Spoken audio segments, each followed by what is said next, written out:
نحمده ونستعينه ونستغفره ونستهديه ونعوذ بالله من شرور أنفسنا ومن سيئات أعمالنا. من يهده الله فلا مضل له ومن يضلل فلا هادي له، وأشهد أن لا إله إلا الله وحده لا شريك له، وأشهد أن محمدا عبده ورسوله. يا أيها الذين آمنوا اتقوا الله وقولوا قولا سديدا يصلح لكم أعمالكم ويغفر لكم ذنوبكم، ومن يطع الله ورسوله فقد فاز فوزا عظيما. أما بعد، فإن أصدق الكلام كتاب الله، وخير الهدي هدي محمد صلى الله عليه وسلم، وشر الأمور محدثاتها، وكل محدثة بدعة، وكل بدعة ضلالة، وكل ضلالة في النار. إمان دارانی خۆشەویست، ئەمڕۆ باسی ڕەوشتێکی تری گرنگ ئەکەین، باسی عیبادەتێک ئەکەین. تەسەور ئەکەم کەم کەس قسەی لەسەر ئەکا و کەم کەس هەیە ئەسڵەن بزانێ ئەوە عیبادەتە. ئەویش بریتیە لە ڕەوشتی بێدەنگی یان قسە نەکردن، بە عەرەبی ئەسەمت. خۆشەویستەکانم، زانایان دەربارەی سەمت ئەفەرمن، یعنی پێناسەی ئەکەن، ئەوەیە کە ئینسان زمانی خۆی بگرێ لە قسەی ناحەق، یعنی قسەی ناحەق نەکەی، وعدم الكلام فيما لا يجوز فيه الكلام، وقسە لە شتێکا نەکەی کە دروست نەبێ قسەی تیا بکەی. ئەوە سەمتە. ئەمە عیبادەتێکی زۆر زۆر گەورەیە بەڕێزان.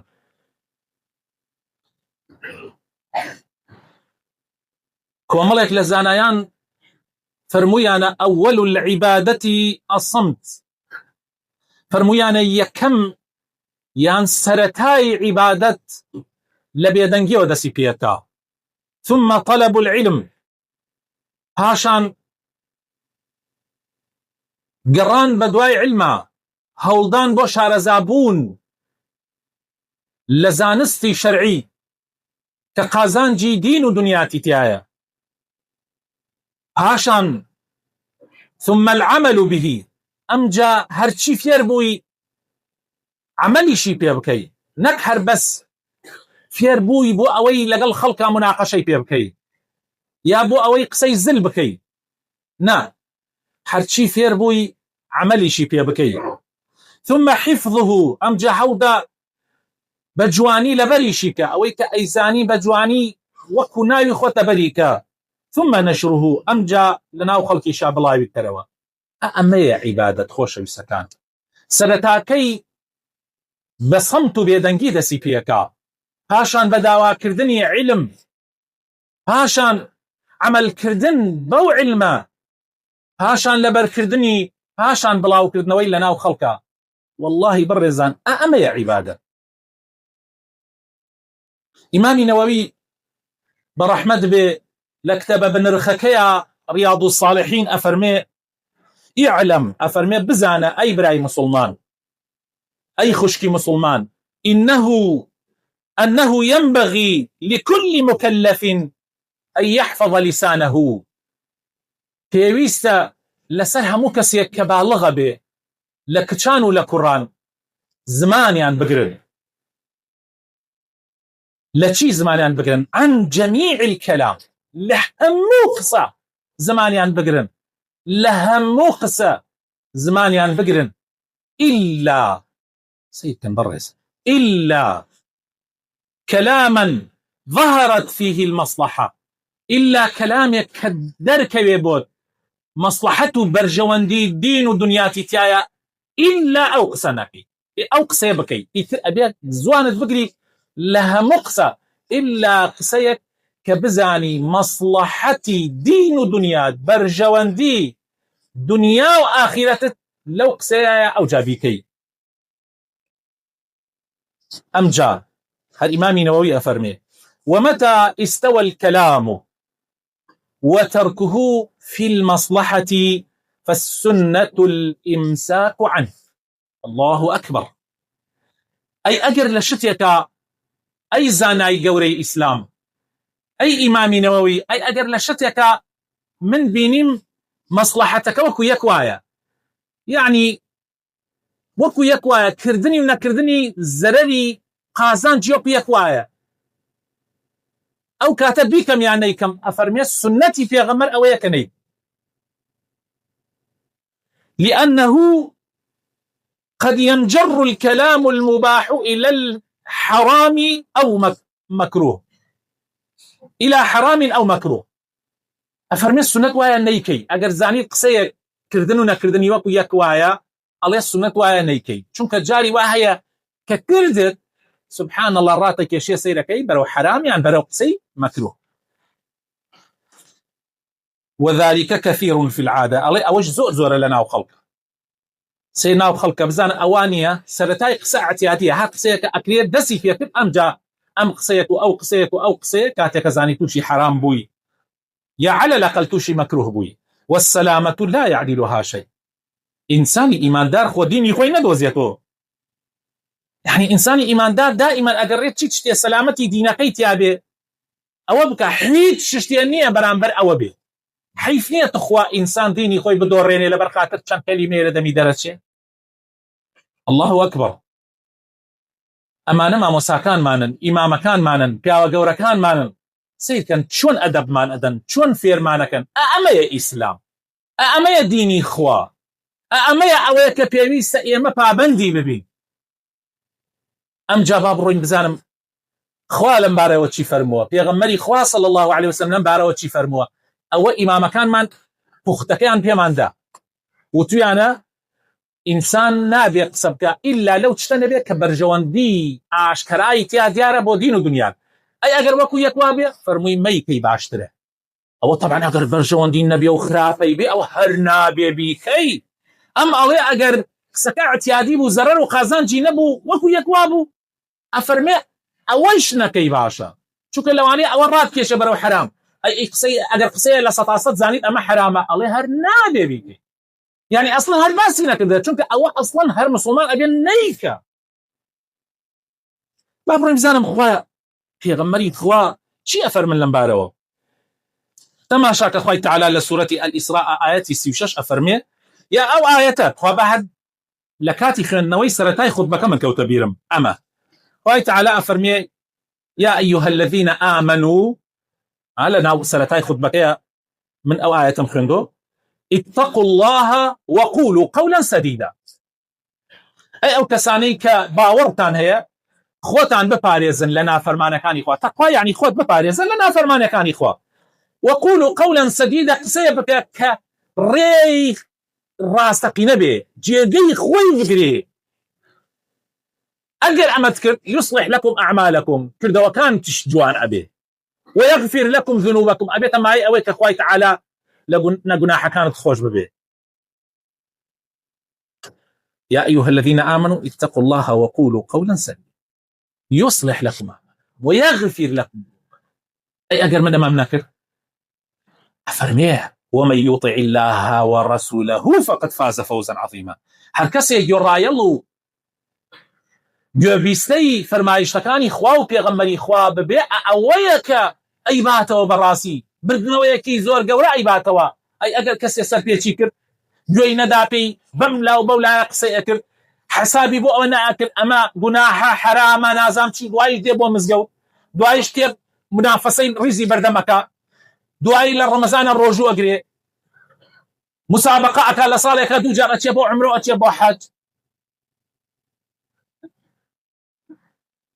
والله نازم يو أخوة أخصبك والله من هيش نازم شي بيش بحيك شي بوي معك جوابي أو كسات شون دموا خوا أفر أفرمي توابا كاكي يانيشم أميتيان نيو هلطي نيجيتي ونيجي كالدوري ناخات ولا فحشاء ومنكرو روجية كمنعيناك لقصي خرابو ولا كردوي خرابو حاجيك حيج لجياني ناقوريو بالعكس تنها فشي بيواكا لنا وخلقا تا حاجی کا حاجی ئەمێ سیر ئیسلام کەن و سیرەوە کەن کامیان نازانم بڵێم چی واللهی جاری وایە من ئەمانە ئەخوێنمەوە عجایبم تێ ئەڵێم باش ئەمە ئیسلامە و ئەمە ئیسلام وا فێرمانەکرا و ئەویش مسلمانانە نازانم وەڵا وەکو ئەو کابرایەوەتی واللهی باش بوو بەر لە ئەوەی مسلمانان ببینم من ئیسلام بووم کابرایەکی کافر بووم بۆتە مسلمان تیتی واللهی سواز بۆ خوا بەر لەوەی من مسلمانان ببینم مسلمان بووم ئەگینا مسلمانانم ببینایە بە حیاتی ئیسلام ناب چونکە تێمە ناو مسلمانان ئیسلام ئەبینم بەس مسلمانان نابین مسلمانان ئەبینم بەس ئیسلام نابین يعني مسلمان زۆرە ئەوەی ناو خۆی نا مسلمان بەڵام ئیسلامیان تایە واللهی زۆر دەکمە ئەوە ئیسلامەوە ئەفەرمێ خوای تعالی ئەفەرمێ ولا تقف ما ليس لك به علم إن السمع والبصر والفؤاد كل أولئك كان عنه مسؤولا أفرمي حال خوت والدم لحمش لك مبوتا كزان ياريد لسرينيا كإسفادين يا دين الدنيا چونك بخوال قيامتها لسر بيستند نقص كردن بتانيا لسر بيجوالقرتنيش يعني ساقر من قصي خراف بوتان كر دين الله هل صبره هل صلوا مجلس دائما شبره اجل نتواني بيقوري هل ده بيقوري كان نتواني هل صبره دين آفير ماني كردوها إن السمع والبصر شاويش والفؤاد كل أولئك كان عنه مسؤولا حرهم أمانة التي ترسيني وإلى سنة حرهم أمانة بينين بيستن قصة كردن حتى تنعنت ضليشة أمانة ليبرسيني وإلى سنة ما يلفظ من قول إلا لديه رقيب عتيد هر لفظي لدم الدرجة إلا أن أسريته وإنت كيف خط چاک بچاک خراپیش بخر ئەو شوێنانە چین کە ئینسانی مسلمان ئەبێ خۆی لێ بپارێزێ تایە بێدەنگ بێ یەکەمیان قەت قسەیە مەکە خوا نەخوا زەرەری هەبێ بۆ تەوحیدەکەت بۆ یەکخواناسیەکەت بۆ خواپەرستیەکەت قەت قسەیە مەکە بۆ نیشرکی لێبێ هاوار مەکە بە غەیری خوا داوا مەکە لە غەیری خوا تەنها لە خوا داواکە ڕۆژێکیان پێغەمبەری خۆشەویست صلی الله عليه وسلم و ئەصحابەکان لە سەفەرێکا بوون ئیمامی عومەر دەنگی بەرز بوو و لە شانی پێغەمبەر بوو قسەیە کرد و لەناو قسەکانیە سوێنی بە باوکی خوارد وتی قەسەم بە مەسەڵەن قەبرەکەی باوک پێغەمبەری خوا صلی الله عليه وسلم فەرمووی عومەر ئەگەر سوێنتان خوارد تەنها بە سوکوا سوێن بکۆ یان وەکو لێدەنگ ئەمە شیرکی بچووکیشە نەک شیرکی گەورە هەیە هاوارەکاتە مەسەلەن فڵان و فیسان و ئیتر حرز حتا تەنانەت هاوارکردن بە پێغەمبەر دروست نییە ئیتر چجا بە غەیری پێغەمبەری خوا تەنها ئەبێ لە خوا داوا بکەیت تەنها ئەبێ خوا بپەرستی عیبادەتەکان هاواکردن داوارکردن سوژدە بردن هەموو ئەمانە بەسەرێ بە خوا ئەمە زۆر گرنگە ئەمە خاڵی یەکەم خاڵی دووهەم قسەیە مەکە ناحەق بێ و ئەوەیە کە خوا حرامی کردووە بۆ نمونە غەیبەت خۆت لە غەیبەت بپارێزە خۆت لە درۆ بپارێزە خۆت لە دووزمانی بپارێزە خۆت لە شایەتیدانی درۆ بپارێزە هەر لە خۆتم ماوە شایەتیدان دوو کەس شەڕەکا لەگەڵ یەکە هەر لە خۆتم دەست مەکە قسەکردن وەڵڵا ئەمە وایە ئەو وایە و بڵیتە محەللی سیاسی لە بەینیانە قسەکە تو هیچ نازانیت قسە بکۆ هیچ ناڵێم هیچ ناڵێم خۆ من ئەگەر قسە بکەم و یان نەیکەم چی لە وەزعەکە گۆڕم شتێک لێی نازانم لێیشی بزانم هەر ئەزانی بۆ چونکە لێزانینەکە کاتێ ئیسفادەی هەیە قسەی تیا بکەیت ئەگەر بتوانی نێری شەڕ بکەم ئەگەر بتوانی چاکیان بکەی ئەگەر بتوانی بیان نەیتە یەکەوە کە من نەمتوانی خوا تەکلیفی لێم نەکردو قسەی تیا بکەم بۆیە بێدەنگە بووم وتاو دین وا ئەڵێ ئەمەیە کە ئەفەرمێ زوانت بگرە سەرت سەڵامەت ئەمەیە یعنی زوانت لە ناحەق بگرە لە قیامەتە سەرت سەڵامەت زۆر گرنگە ئەمە بەڕێزان ئەمە ئەبێ بە فێری ببین پێغەمبەری خوا فەرمێ هەر کەسێ ئیمانی هەیە بەخوا و بە ڕۆژی دوایی یا قسەیە خێر بکە یا بێدەنگ بێ خۆت لە مجادلە بپارێزە مجادلەکردن مناقەشەکردن مجادلە ئەزان چییە خۆشەویستەکانم مجادلە عولەمایان وتویانە ئەوەیەت کە تۆ کاتێک لەگەڵ یەکێکا قسە ئەکەی دەمەقاڵە ئەکەی حەزکەی بیدەیتە زەویە بە حەق و ناحەق هەر هەوڵەدەی بێتە زەویە ئەوە حرامە بەس مناقەشەیەک لەسەر بابەتێک حەسکەی شارەزاییت زیاتر بێ تۆ گوێ لە ئەو ئەگری و ئەو گوێ لە تۆ ئەگرێ و جاری وایە قسەکانتان بەرامبەرێکیش ئەوێسێتەوە بەڵام هەردوولاتان مەبەستان ئەوەیە کە بگەێنە حەق ئەوە قەینە ئەگەر چێوش خۆتی لێ پارێزی باشە بەڵام ئەوەیان قەینە بەڵام کە گەیشتە ئەوەی دگلدانا ئەم ئەو باتە زەویە ئەوش ئەو باتە زەویە هیچیان تەنازل بۆ حەق ناکەن ئەوە مسلمان ئەبێ خۆی لێ بەدوور بگرێ حتا ئەگەر لەگەڵ هەر کەسێکا بێ حتى لەگەڵ مەسیحیشە نابێ وا بکەیت خوای تەعالی فەرمێ ولا تجادلوا أهل الكتاب إلا بالتي هي أحسن پێغەمبەری خۆشەوی صلى الله عليه وسلم ئەفەرمێ من زەمانەتی ماڵێکەکەم لە بنی بەهەشتا بۆ ئەو کەسەی بۆ کێ بۆ ئەو کەسەی کە واز لە مجادلە تێرێ ئەگەر چی لەسەر حەقیش بێ من لەگەڵ کەسێکا من مجادلەم هەیە من لەسەر حەقم ئەزانم ئەو لەسەر باڵە شریعەت ئەفەرمێ مادام هەردووکتان نیەتتان هێناوە یەکتری ببەزێنن و گوێ بۆ حەق نەگرن ئەفەرمێ بێدەنگە مجادلەی لەگەڵا مەکە ئەوە من لە ناو بەهەشتا ماڵێکە بۆ دروستە ئیتر سێری مسلمانانی ئێستا بکەن ئەم لە فەیسبووکەکەی خۆی قسە بە ئەوەکە ئەو قسە بە ئەوەکە ئیتر ئەوە خۆتان دیارن ئەوانەی گەنج بن و لە تیکتۆک و فەیسبووک ئەزانن هیچ ئێزانێت چی هەرکێ بۆ خۆی یەکێتی پیاو ئەو پیاوەیە قەت لەو بابەتانە بەشداری نەکا و قەتیش دەم نەکوتێ لە شتێکا کە بەڕاستی قازانجی بۆ دین و دنیای نەبێ یەکێکتر لەو شتانەی کە نابێ ئینسان قسەی تیا بکات شتێکە پەیوەندی بە منۆ نییە پێغەمبەری خوا ئەفەرمێ من حسن ئیسلام المرء تركه ما لا یعنی هەر شت لە ئیسلام بوونی تۆ لە جوانی دینەکەی تۆ لە جوانی ئیسلامەتیەکەی تۆ نەبوویتەتە مسلمان تۆ نوێژ و ڕۆژ و حەج و زەکات و پیا و چاکێتی و سڵح و هەموو کارێکی جوان ئەەکەی لە جوانی ئیسلامەتیەکەت بۆ ئەوەی ئیسلامەتیەکەت جوان لای خوای قبول بێ ئەوەیە کە شتێ پەیوەندی بە تۆ نییە قسەی ئەمە هەر بابەتێک کە پەیوەندی بە تۆ نەبوو یەکسە خۆتی هەڵمەقورتێنە ئەمە لە جوانی دینداریەتیەکەتە ها ئەی ئەگەر خۆتت هەڵقورتانی یانی دینەکەت ئیتر ئەو دینە نییە کە ئیسلام گەرەکیت داواکارم لە خوای پەروەردگار بخواتە ناو جوانەکانی خۆی ڕەحمان پێ بکە هیدایەتمان بدە یا ڕەبی خوایە دامەزراومان بکەی یا ڕەبی خوایە ئیسلاحمان بکەی یا ڕەبی خوایە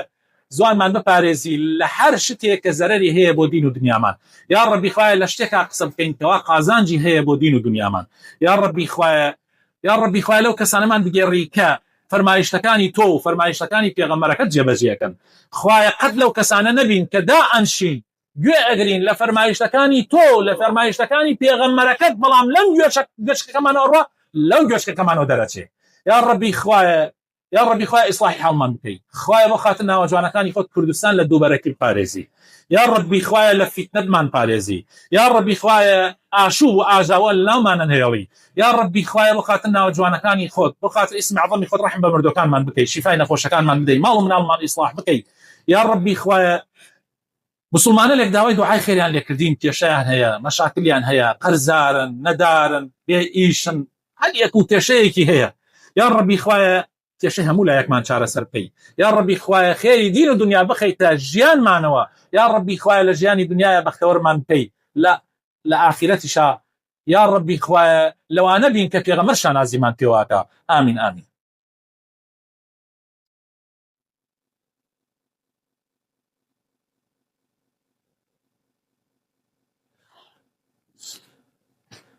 آمين آمين الحمد لله رب العالمين والصلاة والسلام على رسول الله الأمين وعلى آله وصحابته أجمعين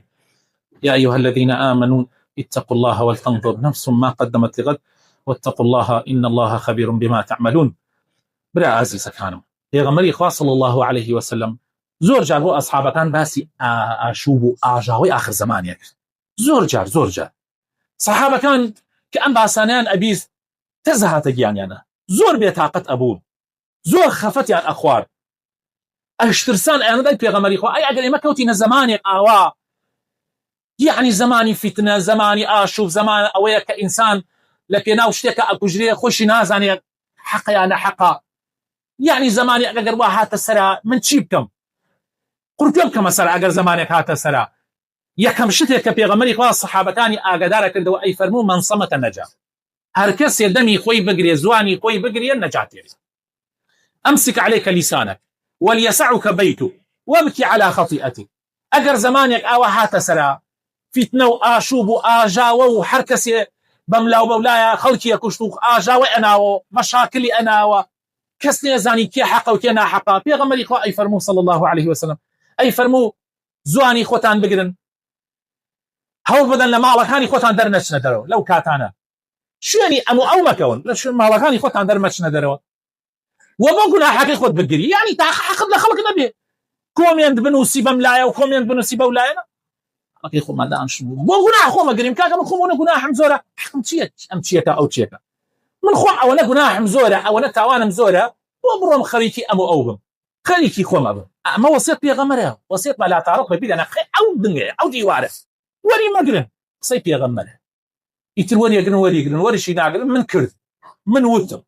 ئێوەش کەیفی خۆتان هاوڕێکانی پێغەمبەر عیسا وتیان ئەی پێغەمبەری عیسا چی کارێک ئەمان خاتە بەهەشتەوە یعنی کارێکمان پێ بڵێ یەکسەدمان واتە بەهەشتەوە هەموو قسەمان